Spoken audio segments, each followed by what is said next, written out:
Shalom adik-adik Star Kids yang diberkati oleh Tuhan, beserta papa, mama, ataupun kakak yang menemani adik-adik mengikuti ibadah saat ini. Karena percaya, adik-adik tentu diberkati Tuhan dimanapun adik-adik beribadah. Selamat beribadah, Tuhan Yesus memberkati.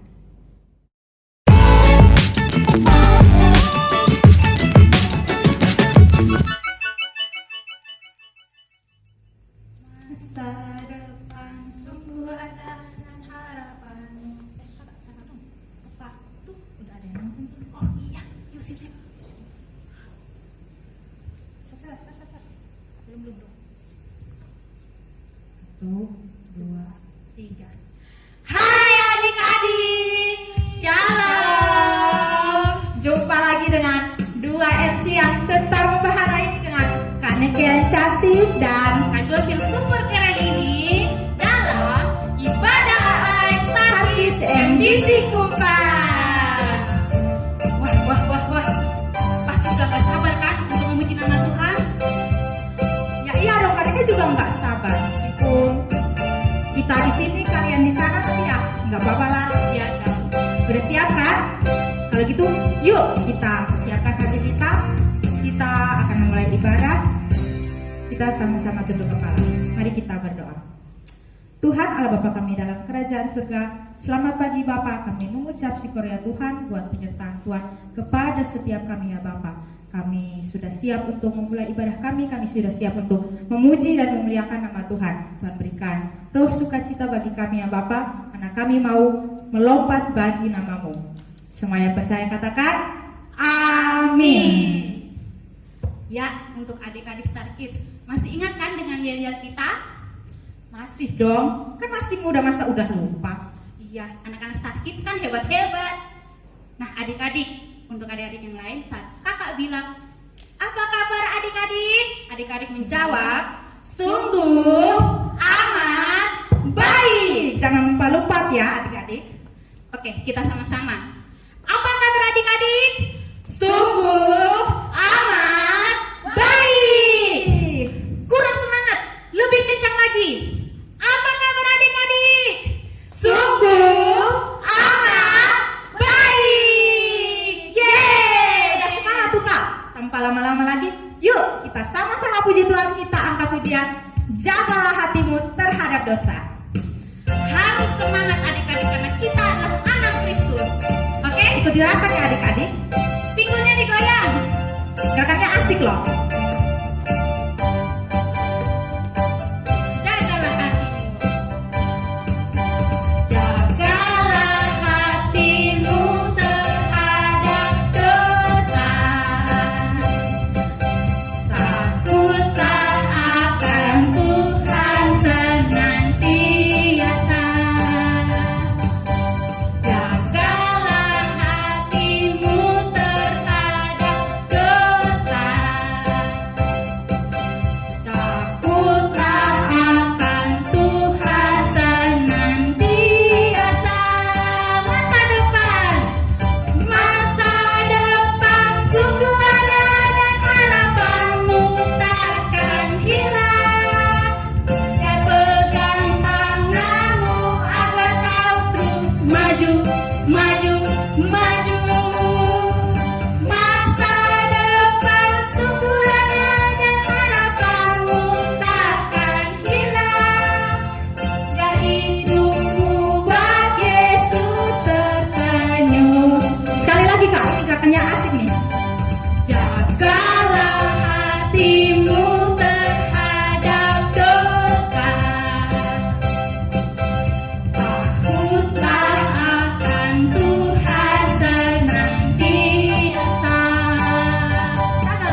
Tuhan Yesus tersenyum. Biar hidupku buat Yesus tersenyum. Yeay! Harus senyum yang manis kayak gitu dong adik-adik. Karena adik-adik ketika tersenyum, Tuhan Yesus sangat bahagia. Tuhan selalu menginginkan kita untuk berbahagia di dalam Tuhan. Nah adik-adik, untuk itu kita harus selalu berada dalam Tuhan agar kita kuat, kita tidak mudah digoda oleh iblis, sehingga kita bisa tampil beda. Yuk adik-adik, Kita harus angkat semangat. pujian. Tampil beda. Harus kita semangat ya, karena gerakannya juga bagus. Oke? Tepuk tangan yang keras. Saat iblis merayuku, aku tolak itu dalam nama Yesus. Saat iblis menggodaku, lalu ku berdoa dalam nama Yesus. Kuat, kuat karena kasih-Nya. Firman-Nya teguhkanku. Ku berdiri sebagai pemenang. Aku berani tampil beda. Saat iblis merayuku. Saat iblis merayuku, aku tolak itu dalam nama Yesus. Saat iblis menggodaku, lalu ku berdoa dalam nama Yesus. Ku kuat karena kasih-Nya. Firman-Nya teguhkanku. Ku berdiri sebagai pemenang. Aku berani tampil beda. Ku kuat. Ku kuat karena kasih-Nya. Firman-Nya teguhkanku. Ku berdiri sebagai pemenang. Aku berani tampil beda. Aku tampil beda. Aku berani tampil beda. Haleluya. Nah adik-adik, kita sebagai anak Tuhan harus berani tampil beda. Jangan mau sama seperti anak-anak dunia, karena kita mencerminkan Allah. Nah, adik-adik, kita akan mendengarkan firman Tuhan. Untuk itu adik-adik duduk yang manis, siapkan hati, kita akan menaikkan pujian Selidiki Aku. Adik-adik akan duduk dengan tenang. Undang Yesus untuk masuk ke dalam hati adik-adik. Kita angkat pujian Selidiki Aku. Selidiki aku, lihat hatiku, apakah ku sungguh mengasihimu, Yesus, Kau yang Maha Tahu.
Adik-adik, selamat pagi. Udah siap untuk mendengar firman Tuhan hari ini?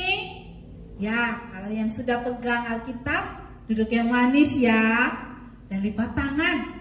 Kayak mau berdoa. Bapa di surga, pagi hari ini adik-adik kami yang ada di rumah sudah siap untuk mendengar firman Tuhan. Tuhan Yesus memberkati firman hari ini. Biarlah firman hari ini berguna bagi kehidupan adik-adik. Terima kasih Tuhan Yesus, berkati hati, telinga adik-adik untuk mendengar firman Tuhan. Terima kasih, terpujilah namamu Tuhan Yesus. Haleluya, amin. Ya adik-adik, ketemu lagi dengan Kak Elsa senang adik-adik rindu dan masih setia untuk mendengar firman dan mengikuti ibadah online.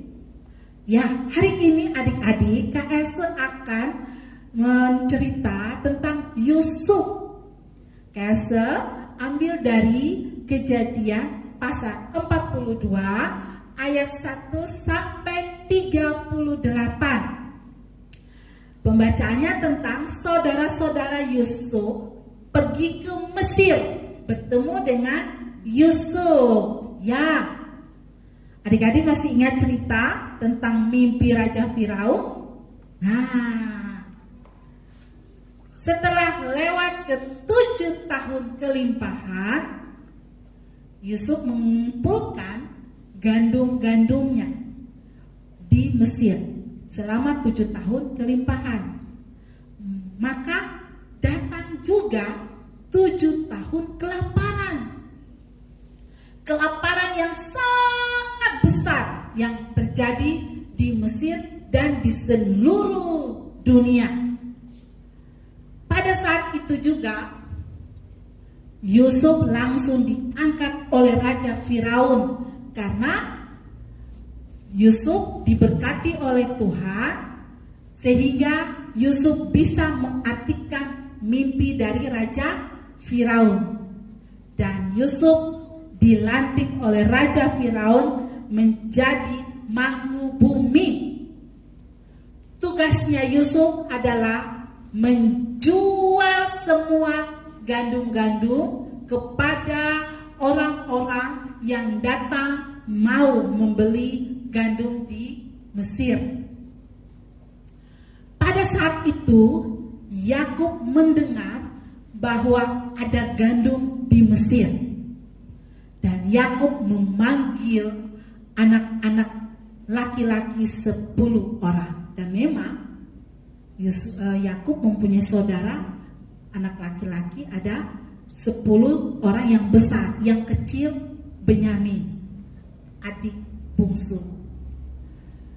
Maka Yakub berkata kepada anak-anaknya, "Mengapa kamu berpandang-pandangan saja?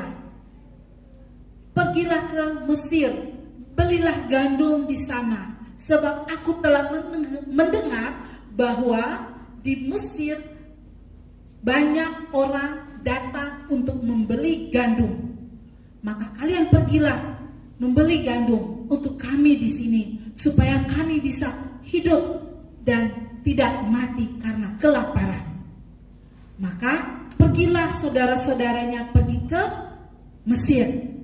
Sesampai di sana di kota Mesir, mereka bertemu dengan Yusuf dan sujud dengan muka sampai ke tanah.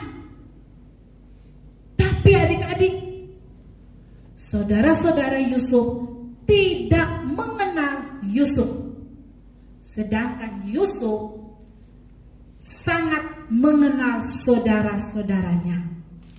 Dan Yusuf seolah-olah menjadi orang asing di antara mereka. Dan Yusuf menegur mereka, "Dari mana?" "Kami dari tanah Kanaan, Tuhan. Kami datang untuk membeli gandum, Tuhan." Tetapi Yusuf menjawab, "Kamu ini pengintai. Kamu datang untuk melihat negeri ini yang tidak dijaga. Apa yang dikatakan oleh saudara-saudara Yusuf? Tidak, Tuhan. Hambamu ini datang untuk membeli gandum. Kami orang yang jujur, Tuhan. Kami 10 dari 1 ayah, Tuhan. Tapi Yusuf masih keras. Tidak, kamu ini pengintai.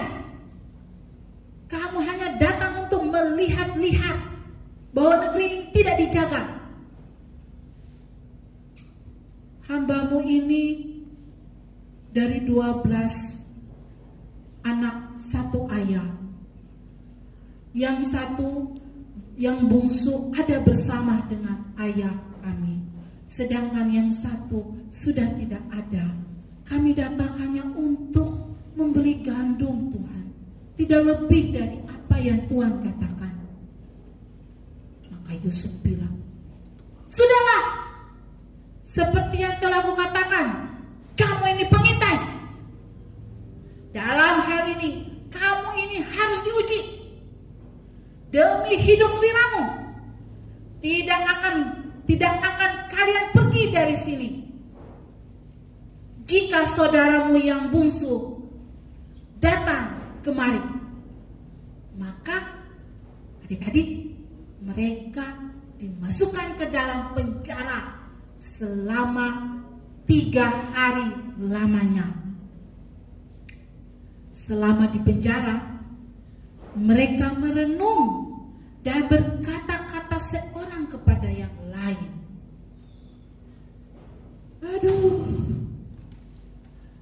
betul-betul kita menanggung akibat dosa kita terhadap adik kita Yusuf ketika ia memohon belas kasihan kepada kita, tetapi kita tidak mendengar permohonannya. Tiba-tiba kakaknya Ruben langsung marah. Sudah aku katakan dahulu bahwa kalian tidak boleh menyakiti adik kita Yusuf, dan sekarang akibatnya kita tanggung. Adik-adik, 3 hari lamanya Yusuf membebaskan mereka, dan mereka pergi dengan membawa gandum dan uang yang ada di dalam karung mereka. Tetapi mereka tidak tahu bahwa di dalam karung mereka itu ada uang. Dan adik-adik, apa yang terjadi? Mereka kaget, ternyata ada uang di dalam karung mereka. Dan mereka pergi ke rumah ayah Yakub dan menceritakan semuanya. Dan Yakub merasa sedih. Yakub bilang kepada mereka bahwa yang lain, Simon sudah tidak ada, Yakub juga tidak ada. Sekarang Benyamin kalian mau bawa lagi. Dan Yakub tetap tidak mengizinkan Benyamin untuk pergi, karena Yakub merasa takut kalau apapun yang takut karena terjadi dengan adiknya, bagaimana hidup Yakub. Dia tidak mau meninggal dengan penuh dengan penyesalan dan dosa. Adik-adik, cerita dari kisah Yakub terhadap saudara-saudaranya. Yusuf terlalu mengasihi saudara-saudaranya, dan saudara-saudaranya merasa bersalah dan mau berubah dari kesalahan yang mereka lakukan kepada adik-adiknya. Dari poin pertama yang saya mau katakan, kita harus mempunyai kesempatan kedua. Kalau kita punya kesempatan kedua, kita harus memperbaikinya. Kita harus menyadari kesalahan kita supaya kita jangan lagi berbuat salah kembali seperti saudara-saudara Yusuf. Jadi adik-adik, jangan kita seperti saudara-saudaranya yang membenci, menyakiti saudara-saudaranya. Terakhir baru sadar ternyata kita telah melakukan kesalahan. untung kalau ada kesempatan kedua untuk memperbaiki. Kalau ada pun juga, mari kita memperbaiki kesalahan-kesalahan kita.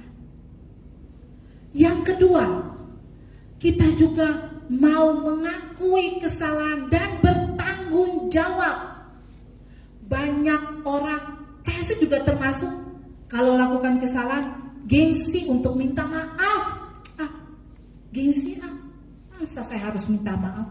Tapi kalau kita tidak minta maaf kepada orang yang kita sakiti, hidup kita ini tidak tenang, penuh dengan gelisah, ketakutan. Hati-hati loh adik-adik, iblis senang dengan orang yang menyakiti hati orang lain dan tidak mau meminta maaf. Iblis senang. Tapi Tuhan Yesus sangat sedih karena Tuhan Yesus tidak mau Tuhan Yesus punya anak-anak penuh dengan gelisah dan ketakutan. Kalau kita berani untuk minta maaf kepada teman, maka Tuhan Yesus sangat sayang kepada adik-adik, dan kita merasa bahagia karena kita tidak ditakuti oleh iblis. Kita happy, bahagia, dan kita juga harus bertanggung jawab dengan apa yang kita lakukan. Kalau kita bilang kita salah, katakan jujur, iya, saya salah. Tapi kalau kita tidak jujur, maka kita tidak disayangi dan tidak diberkati oleh Tuhan Yesus. Adik-adik di rumah, mau tidak kalau Tuhan Yesus memberkati kita? Mau kan? Kalau Tuhan Yesus mau memberkati kita, maka kita harus jujur terhadap Tuhan, jujur terhadap diri sendiri, mau mengampuni, mau memaafkan, dan bertanggung jawab. Seperti Yusuf mengasihi saudara-saudaranya. Maka adik-adik yang ada di rumah juga mau seperti Yusuf untuk mengasihi saudara-saudaranya, mengasihi orang tua, mengasihi teman-teman, mengasihi saudara-saudari yang ada di dalam rumah. Jadi, saya mau bilang, kesempatan kedua harus diperbaiki untuk lebih bagus lagi. Yang kedua, berani bertanggung jawab dan meminta maaf kalau itu salah. Kita harus berani untuk mengatakan minta maaf. Ini saja cerita dari Kak Else, dan Kak Else mau ajak adik-adik yang ada di rumah berdoa bersama-sama dengan Kak Else. Ikutin Kak Else berdoa ya. Lipat tangan, tutup Alkitab. Kak Else mau berdoa. Ikutin sama-sama ya. Tuhan Yesus, telah banyak kesalahan yang kita perbuat. Kita tidak mau iblis senang dengan perbuatan yang salah. Kita tidak mau melukai hati Tuhan Yesus. Tolong kami, Tuhan Yesus, ajari kami untuk berani mengakui kesalahan kami. Ampuni perasaan egois, gengsi dalam hidup kami. Kami mau menjadi anak-anak yang penuh dengan kasih. Terima kasih Tuhan Yesus untuk firman hari ini. Berkati adik-adik semua yang ada di rumah. Haleluya. Amin. Nah adik-adik, bagaimana firman Tuhan pada pagi hari ini? Tentu kalian diberkati Tuhan. Adik-adik, kita harus mempergunakan kesempatan yang kedua untuk memperbaiki kelakuan kita yang salah. Dan adik-adik tidak boleh malu untuk meminta maaf. Adik-adik, bagaimana? Masih ingat ayat hafalan minggu yang lalu? Yuk kita lihat ayat hafalan minggu yang lalu. Amsal pasal 23 ayat 16. Jiwaku bersukaria kalau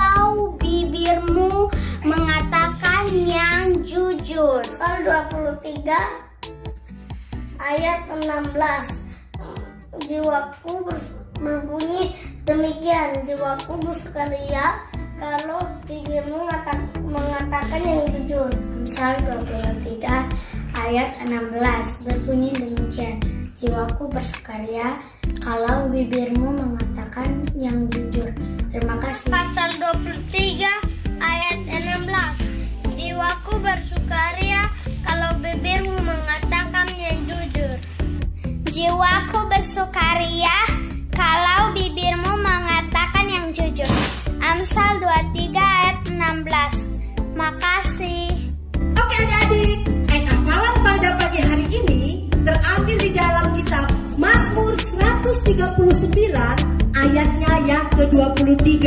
Berbunyi demikian, selidiki aku ya Allah dan kenalah hatiku, ujilah aku dan kenalah pikiran-pikiranku. Selamat menghafal adik-adik. Sampai jumpa minggu depan. Tuhan Yesus memberkati. Jesus is my best